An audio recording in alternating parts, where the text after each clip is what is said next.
Hi friends, आज की इस वीडियो में हम जो यूपीएससी सिविल सर्विस एग्ज़ाम है उसका सिलेबस डिस्कस करने वाले हैं, प्री और मेंस दोनों का। तो इसमें हम करने क्या वाले हैं, जो चारों जीएस के पेपर हैं और प्री के जो सीसेट और जीएस का पेपर है उसका जो सिलेबस होगा मोटा मोटा तो आपने देखा ही होगा। इसके अलावा हम जो सब्जेक्ट हैं हर पेपर में उसके topic to topic syllabus discuss करेंगे। ये इससे होगा क्या, इससे चूँकि एक तो क्यूरी भी रहती है हमारे मन में कि किस सब्जेक्ट में कौन सा टॉपिक ज़्यादा इंपॉर्टेंट, कौन सा सिलेबस में दिया हुआ है, कौन सा हमें पढ़ना है। तो आज ये सारी क्यूरीज आपकी सॉल्यूशन सबका हो जाएगा। तो इसके अलावा इसमें हम ऐसे का सिलेबस, इसके अलावा और जो क्वालिफाइंग पेपर्स है उनमें क्या आने वाला है वो उन सब का टॉपिक टू टॉपिक डिस्कस करने वाले हैं। सिलेबस होगा क्या, जैसे एक समरी दिखा देता हूँ, ऐसे पीडीएफ से समझेंगे। मैंने पूरी तैयार की हुई है। जैसे ये जीएस पेपर फर्स्ट का सिलेबस हो गया, ऐसे सेकंड का, ऐसे कंप्लीट इस वीडियो में बने रहिए। तो स्टार्ट करते हैं वीडियो को। बहुत इंपॉर्टेंट रहने वाला है, आपकी तैयारी को एक जो लेवल है उसको अपर ले जाएगा। और जो कंपैरिजन में देखें तो स्टार्ट करते हैं। तो स्टार्ट करते हैं हम प्री के सिलेबस से, क्योंकि प्री के पेपर का जो डिटेल्स है, प्री पेपर कैसे होते हैं, कितने नंबर के, ये तो आपको पता ही होगा। और नहीं भी पता है तो आप इसका एक स्पेशल वीडियो भी है, आप जाके चैनल पे देख सकते हैं। तो स्टार्ट हम सिलेबस से करते हैं, क्योंकि सिलेबस के लिए यहाँ पे ये जो वीडियो बना है। तो प्रीलिम्स जो जीएस का सिलेबस है उसमें ये पहला आता है करंट अफेयर्स। करंट अफेयर्स में जो राष्ट्रीय अंतर्राष्ट्रीय महत्व के जो भी विषय होंगी, जो भी घटनाएं घट रही है करंट में, जो चल रही है, वो उनको डिस्कस करना होता है, उनको मतलब वे आते हैं। इसके अलावा जो भारत का इतिहास और भारत के राष्ट्रीय आंदोलन। नेक्स्ट जो ज्योग्राफी से क्या होता है, ज्योग्राफी में आते हैं विश्व का एवं भारत का प्राकृतिक, सामाजिक एवं आर्थिक भूगोल। और इसके अलावा जो आता है जीएस में वो आता है पॉलिटी से आता है भारतीय राजतंत्र एवं शासन। इसके अंतर्गत संविधान आएगा, राजनीतिक प्रणाली, पंचायती राज, लोक नीति, आधिकारिक संबंधित मुद्दे। ये प्री के जीएस में ये टॉपिक है। इसके अलावा इकोनॉमी से क्या, आर्थिक एवं सामाजिक विकास, सतत विकास, गरीबी, समावेशन, जनसांख्यिकी, सामाजिक क्षेत्र में की गई पहले की गई हैं वो आते हैं। इसके अलावा एक एनवायरनमेंट एंड इकोलॉजी, पर्यावरण पारिस्थितिकी में, और बायोडाइवर्सिटी आ जाएगी, क्लाइमेट परिवर्तन मतलब जलवायु परिवर्तन संबंधित सामान्य मुद्दे और इनके विषयगत विशेषताएं आवश्यक, मतलब ऐसे सामान्य मुद्दे चाहिए। विषयगत विशेषज्ञता मतलब इनमें हमें वो नहीं मानना, टीचर वो नहीं मानना कि उनको डूब के पढ़े, केवल सामान्य समझ चाहिए। किससे संबंधित, पर्यावरण पारिस्थितिकी एवं जैव विविधता से संबंधित। इसके अलावा जनरल साइंस आ जाती है। तो ये था जीएस पेपर फर्स्ट का, प्री का। प्रीलिम्स का जो मेन पेपर होता है कट ऑफ डिसाइड करता है। इसके अलावा जो नेक्स्ट जो पेपर होता है सीसेट का, उसके अंतर्गत आते हैं कॉम्प्रिहेंशंस आते हैं,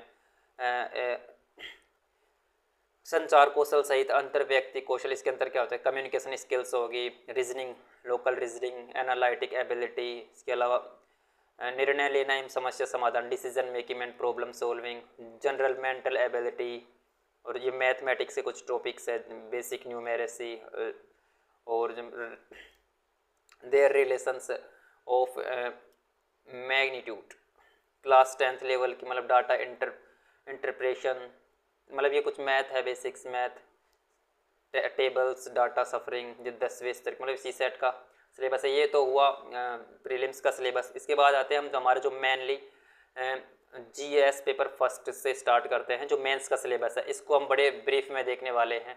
तो वैसे मेनली तो जो भारत की विरासत, संस्कृति, विश्व का इतिहास एवं भूगोल एवं समाज, तो ये तो हमें ऊपर तो पता है, ऊपर मोटा मोटा सिलेबस इतना हमें पता होता है। अब इसके अंदर जो सब टॉपिक्स हैं, कौन से सब्जेक्ट में कौन से टॉपिक आने वाले हैं, तो वो हम अब डिटेल में करते हैं। क्योंकि अब हिस्ट्री की बात करते हैं, भारतीय विरासत इन संस्कृति की। तो भारतीय संस्कृति के आधुनिक काल तक, प्राचीन काल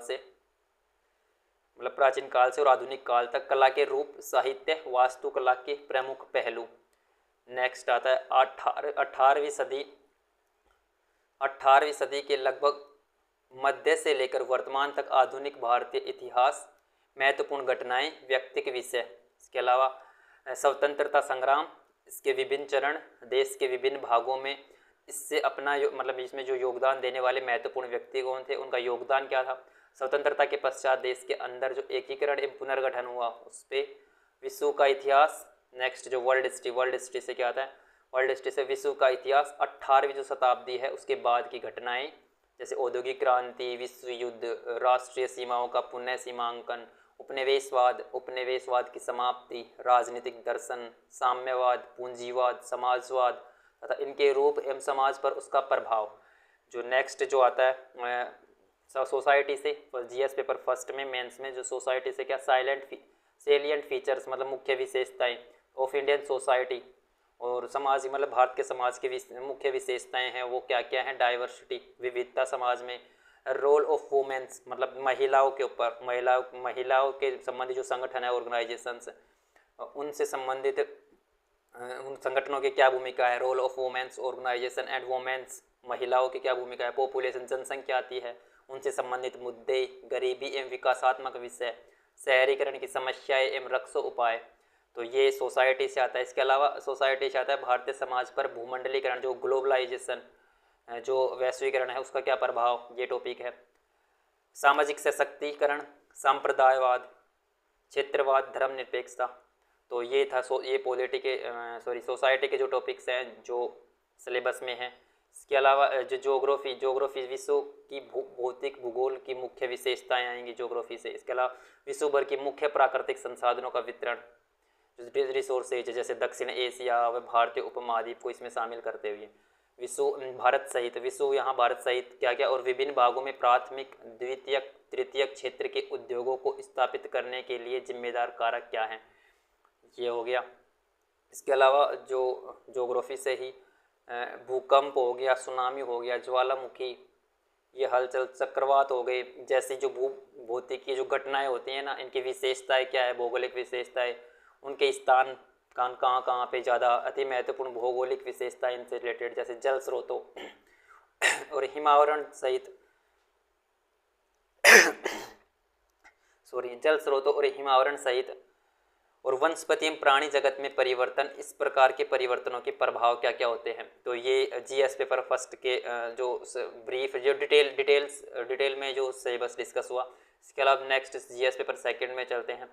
जो मेंस का जो सेकंड पेपर है जीएस का वो होता है ऐसे पेपर थर्ड होगा ये, क्योंकि पहला जो पेपर होता है वो ऐसे का होता है, उसके बाद जीएस के 4 पेपर, तो ये जीएस पेपर सेकंड और वैसे पेपर थर्ड इसमें मुझे मेनली क्या आता है, पॉलिटी आती है, शासन व्यवस्था गवर्नेंस आ जाता है।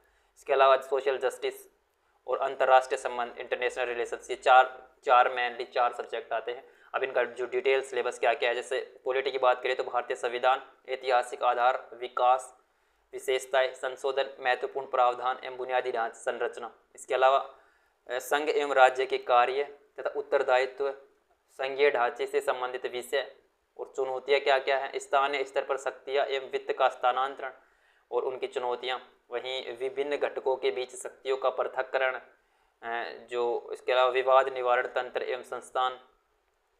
नेक्स्ट क्या है, भारतीय संविधान योजनाओं की अन्य देशों के साथ तुलना, संसद एवं राज्य विधायिका संरचना, उनकी संरचना, जैसे हमने संसद के बारे में, फिर राज्य विधायिका की संरचना क्या है, कार्य संचालन, शक्तियाँ, विशेष अधिकार एवं उनसे उत्पन्न होने वाले विषय हो गया। इसके अलावा जो नेक्स्ट है जो पॉलिटी में आएगा, कार्यपालिका एवं न्यायपालिका की संरचना क्या है, संगठन और कार्य सरकार के मतलब संगठन और कार्य, मतलब जो कार्यपालिका और न्यायपालिका उनकी संरचना, संगठन और कार्य, सरकार के मंत्रालय विभागों के बारे में, प्रभावक समूह एवं औपचारिक संघ तथा शासन प्रणाली में उनकी भूमिका क्या क्या है, तो ये पॉलिटी से है, पॉलिटी के सिलेबस। के अलावा आरपीए अधिनियम, जनप्रतिनिधित्व अधिनियम है, जो उसकी मुख्य विशेषताएं क्या क्या है, विभिन्न संवैधानिक पदों की नियुक्तियाँ, विभिन्न संवैधानिक निकायों की शक्तियाँ, कार्य, उत्तरदायित्व, सांविधिक विनियामक एवं विभिन्न अर्ध न्यायिक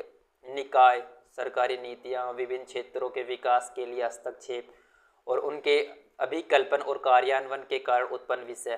तो नेक्स्ट देखें तो पॉलिटी में ही विकास प्रक्रिया और विकास उद्योग, जैसे गैर सरकारी संस्थानों, SHGs मतलब सेल्फ हेल्प ग्रुप्स जो हैं, विभिन्न समूहों एवं संघों, दानकर्ताओं, लोकोपकारी संस्थागत एवं अन्य पक्षों की भूमिका, ये गवर्नेंस आ गया।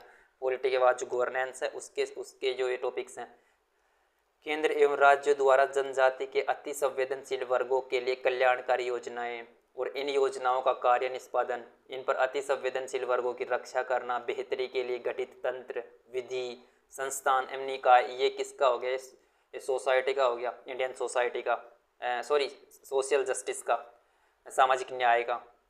और इसके अलावा स्वास्थ्य, शिक्षा, मानव संसाधन से संबंधित सामाजिक क्षेत्र, सेवाओं के निकाय के प्रबंधन से संबंधित विषय, गरीबी एवं भूख से संबंधित विषय, और शासन व्यवस्था, पारदर्शिता, जवाबदेहिता के महत्वपूर्ण पक्ष, गवर्नेंस है, ई गवर्नेंस, अनुप्रयोग मॉडल्स, और सफलताएं, सीमाएं, संभावनाएं, नागरिक चार्टर, पारदर्शिता एवं संस्थागत तथा अन्य उपाय। इसके अलावा ये गवर्नेंस का सिलेबस है। लोकतंत्र में सिविल सेवकों की क्या भूमिका है। अब इंटरनेशनल रिलेशंस IR जो चौथा मेन सब्जेक्ट है, उसके सब टॉपिक्स क्या क्या है। भारत के इनके पड़ोसी देशों के साथ संबंध क्या क्या है, जो द्विपक्षीय संबंध कौन से, द्विपक्षीय हो गए, क्षेत्रीय हो गए, वैश्विक समूह, भारत से संबंधित अथवा भारत के हितों का प्रभावित करने वाले कारक, भारत के हितों पर विकसित एवं विकासशील देशों की नीतियां क्या क्या है, राजनीति का प्रभाव क्या क्या है, प्रवासी भारतीयों के बारे में। इसके अलावा महत्वपूर्ण अंतर्राष्ट्रीय जो संस्थान है, जो मंच है, उनकी संरचना क्या है, अधिदेश क्या है। तो ये क्या है, ये इंटरनेशनल रिलेशंस का। तो इसमें 4 हो गए GS पेपर सेकंड में, पॉलिटिक गवर्नेंस हो गया, और सोशल जस्टिस, और IR ये 4 हो गए। जो GS पेपर थर्ड है उसके अंतर्गत मेनली सब्जेक्ट क्या क्या होंगे, प्रौद्योगिकी मतलब साइंस एंड टेक्नोलॉजी आ जाएगा, इकोनॉमिक्स आ जाएगी, और एनवायरनमेंट एंड इकोलॉजी, और डिजास्टर मैनेजमेंट, 4 सब्जेक्ट इसके अंतर भी आते हैं। और इसके अलावा आंतरिक सुरक्षा भी आती है इसमें।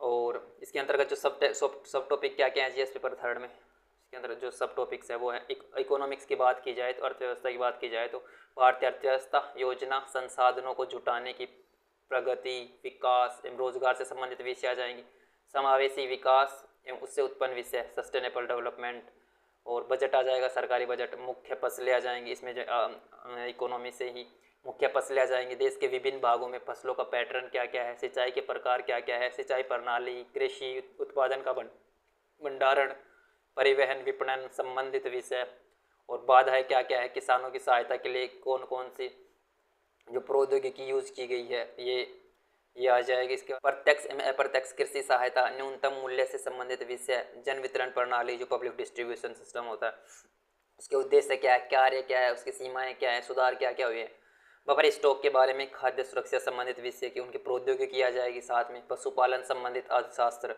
इसके अलावा खाद्य फूड प्रोसेसिंग, खाद्य प्रसंस्करण आ गया, उससे संबंधित उद्योगों को कार्य क्षेत्र क्या है, उनका महत्व क्या क्या है, स्थान, ऊपरी और नीचे की अपेक्षा आपूर्ति श्रृंखला।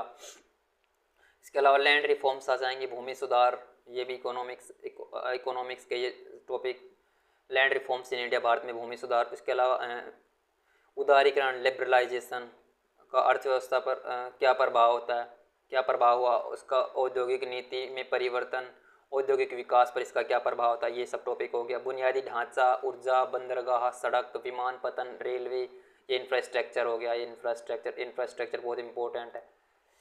और निवेश मॉडल आ जाएंगे। इसके अलावा साइंस एंड टेक्नोलॉजी की बात की जाए तो भारतीयों की उपलब्धियां क्या क्या रही है देश में, देश इस रूप में प्रौद्योगिकी विकास एवं नई तकनीकी का विकास। इसके अलावा जो सूचना टेक्नोलॉजी, अंतरिक्ष कंप्यूटर टेक्नोलॉजी, अंतरिक्ष की टेक्नोलॉजी, रोबोटिक्स हो गई, नैनो टेक्नोलॉजी, बायोटेक हो गई, कॉपीराइट, बौद्धिक संपदा अधिकारों से संबंधित विषय साइंस एंड टेक्नोलॉजी का ये हो गया। इसके अलावा संरक्षण, पर्यावरण प्रदूषण, क्षरण, पर्यावरण पर प्रभाव का आकलन, डिजास्टर एंड डिजास्टर मैनेजमेंट हो गया, डिजास्टर। और IS इंटरनल सिक्योरिटी, इसके अंतर्गत आंतरिक सुरक्षा की चुनौती क्या क्या, उसको उत्पन्न करने वाले शासन विरोधी तत्वों की भूमिका, संचार नेटवर्क के माध्यम से आंतरिक सुरक्षा की चुनौती क्या है, आंतरिक सुरक्षा चुनौतियों में मीडिया की, सामाजिक नेटवर्किंग साइटों की क्या भूमिका है, साइबर सुरक्षा की बुनियादी बातें, धन शोधन, मनी लॉन्ड्रिंग, इसे रोकना, ये सारे। इसके अलावा सीमावर्ती क्षेत्रों में जो सुरक्षा हो गई, जो चुनौतियां हो गई, इनका प्रबंधन, संगठित अपराध, आतंकवाद के बीच संबंध क्या है, और विभिन्न सुरक्षा बलों एवं संस्थाएं कौन कौन सी है, जैसे अनेक सुरक्षा बलों के बारे में, उन अनेक अधिदेश, उनके अधिदेश जो मतलब अधिदेश जो कानून लागू किए गए हैं वो। तो ये GS पेपर थर्ड का सिलेबस था। अब GS पेपर फोर्थ जो है वो एथिक्स का पेपर है। इसमें मेनली 7 सब्जेक्ट हैं, मतलब 7 टॉपिक्स हैं और एक केस स्टडी है, 7 यूनिट्स हैं। तो ये 7 यूनिट्स में पहले यूनिट का नाम होता है नीति शास्त्र मानवीय सहसंबंध, इसके अंतर्गत मानवीय क्रियाकलापों में नीति शास्त्र का सार तत्व पढ़ेंगे। इसके निर्धारक एवं परिणाम क्या होते हैं, नीति शास्त्र के आयाम, निजी एवं सार्वजनिक संबंधों में नीति शास्त्र, मानवीय मूल्य, महान नेताओं, सुधारकों एवं प्रशासकों के जीवन एवं उनके उपदेशों से शिक्षा मूल्य विकसित करने में परिवार एवं समाज की शैक्षणिक संस्थाओं की भूमिका। ये टॉपिक फर्स्ट था एथिक्स के पेपर का, मतलब जीएस पेपर 4 का। इसके अलावा सेकंड जो टॉपिक होता है एप्टीट्यूड होता है। एप्टीट्यूड में उसका सारांश क्या है, उसकी संरचना क्या है, उसके वृत्ति मतलब फंक्शंस कार्य क्या है, विचार आचरण के परिप्रेक्ष्य में इसका प्रभाव क्या है, इसके संबंध नैतिक एवं राजनीतिक अभिरुचि, सामाजिक प्रभाव एवं धारणा क्या है। इसके अलावा जो थर्ड जो टॉपिक है वो है एप्टीट्यूड अभिरुचि। सिविल सेवा के लिए अभिरुचि क्या है, बुनियादी मूल्य सत्यनिष्ठा हो गया, भेदभाव रहित एवं गैर तरफदारी, निष्पक्षता, सार्वजनिक सेवा के प्रति समर्पण का भाव, कमजोर वर्गों के प्रति सहानुभूति, सहिष्णुता एवं संवेदना, ये एप्टीट्यूड में आएगा। टॉपिक 4 है, इसमें इमोशनल इंटेलिजेंस, भावनात्मक समझ, अवधारणाएं एवं प्रशासन और शासन व्यवस्था में उनके रूप, उनके उपयोग एवं अनुप्रयोग। इसके अलावा टॉपिक जो पांचवा जो टॉपिक है वो है भारत एवं विश्व के नेताओं, विचारकों एवं दार्शनिकों का योगदान। इसमें बहुत सारे नेताओं के बारे में, दार्शनिकों के बारे में पढ़ना है। जो टॉपिक 6 है वो है पब्लिक एडमिनिस्ट्रेशन, लोक प्रशासन में लोक या सिविल सेवा मूल्य तथा नीति शास्त्र उनसे जुड़े हुए, स्थिति तथा समस्याएं, सरकारी तथा निजी संस्थाओं में नैतिक चिंताएं, दुविधाएं, नैतिक मार्गदर्शन के स्रोतों के रूप में विधि, नियम, विनियम, अंतरात्मा, उत्तरदायित्व एवं नैतिक शासन, शासन व्यवस्था में नीतिपरक और नैतिक मूल्यों का सुदृढ़ीकरण, अंतर्राष्ट्रीय संबंधों तथा निधि व्यवस्था जो फंडिंग है उससे जुड़े हुए जो नैतिक मुद्दे में कोऑपरेटिव जो कॉरपोरेट जो शासन है वो व्यवस्था, ये पब्लिक एडमिनिस्ट्रेशन टॉपिक 6 है। इसके अलावा जो टॉपिक 7 है वो है भारत शासन में ईमानदारी, लोक सेवा की अवधारणा, शासन व्यवस्था, ईमानदारी का दार्शनिक आधार, सरकार से सूचना का आदान प्रदान, पारदर्शिता, सूचना का अधिकार, नीतिपरक आचार संहिता, आचार जो संहिता है ना, और नागरिक घोषणा पत्र, कार्य संस्कृति, सेवा प्रदान करने की गुणवत्ता, लोक नीति का उपयोग, भ्रष्टाचार की चुनौतियां, मतलब प्रोबिटी इन गवर्नेंस, टॉपिक 7। 8वें पे मतलब जो केस स्टडीज़ हैं, व्यक्ति विषय जो ऊपर जो भी टॉपिक पढ़े हैं उन सभी मामलों से संबंधित जो केस स्टडी है उनका अध्ययन। और जो क्योंकि ऐसे ये पेपर 4 का ऐसे में क्या होता है, 2 ऐसे पूछे जाते हैं, एक अमूर्त विषय पर, एक मूर्त विषय पर। 125 संख्या होते हैं, 1100-1200 शब्द लिखने होते हैं, 4 विकल्प में से एक चुनना होता है। इसके अलावा क्वालिफाइंग पेपर का सिलेबस, जो पेपर ए होता है, पेपर मतलब जो क्वालिफाइंग पेपर होता है, जो संविधान की 8th शेड्यूल में जो शामिल कई भाषाएं कमेंट सेक्शन बताना है कि संविधान की जो 8वें शेड्यूल है उसमें कितनी भाषाएं शामिल कर ली गई है, क्योंकि अभी हाल ही में कुछ भाषाएं और बढ़ा दी गई, तो आपको कमेंट सेक्शन में ये बताना है। तो इसके अंतर्गत जैसे अगर आपकी अपनी हिंदी भाषा चुनी है तो उसके अलावा बोधगम्यता मतलब कॉम्प्रिहेंशन आ जाएगा, और संक्षिप्त लेखन कुछ राइटिंग, शब्द प्रयोग व शब्द भंडार, यूजेस एंड वोकेबलरी, शॉर्ट ऐसे, लघु निबंध, अंग्रेजी व भारतीय भाषा मतलब अंग्रेजी से भारतीय भाषा में जैसे जो आपने चुनी है, और भारतीय भाषा से आपको अंग्रेजी में अनुवाद आता है कि नहीं। तो ये पेपर फर्स्ट का सिलेबस रहेगा, और पेपर सेकंड का सेम रहने वाला है। उसमें 1, 2, 3, 4 मतलब 1, 2, 3, 4 ऑप्शन रहेंगे, ये 5 ऑप्शन नहीं रहने वाला इंग्लिश वाले पेपर में, मतलब ट्रांसलेशन नहीं रहेगा बस। तो ये ओवरऑल जो भी जीएस के पेपर थे और जो पेपर थे क्वालिफाइंग पेपर हो गया, ऐसे हो गया, इन सभी का सिलेबस था। तो अगर आपको कोई ऑप्शनल वगैरह किसी भी आपको स्पेसिफिक ऑप्शनल का सब्जेक्ट डिटेल में चाहिए तो आप कमेंट सेक्शन में आप कमेंट करके बता सकते हैं। तो आई होप आप इसको अपने नोटबुक में लिख सकते हैं, वीडियो रोक के। और इसका जो PDF है उसकी मैं जो लिंक है, टेलीग्राम की जो लिंक है वो डिस्क्रिप्शन में डाल दूँगा, आप वहाँ से इसको PDF फॉर्म में इसको डाउनलोड कर सकते हैं। तो आई होप आपको ये टॉपिक से बहुत हेल्पफुल होने वाले हैं, आपकी तैयारी में बहुत हेल्प करेंगे, क्योंकि इनको देख के आपकी तैयारी बहुत स्ट्रॉन्ग होगी। तो वीडियो को लाइक और चैनल को सब्सक्राइब ज़रूर करना। धन्यवाद।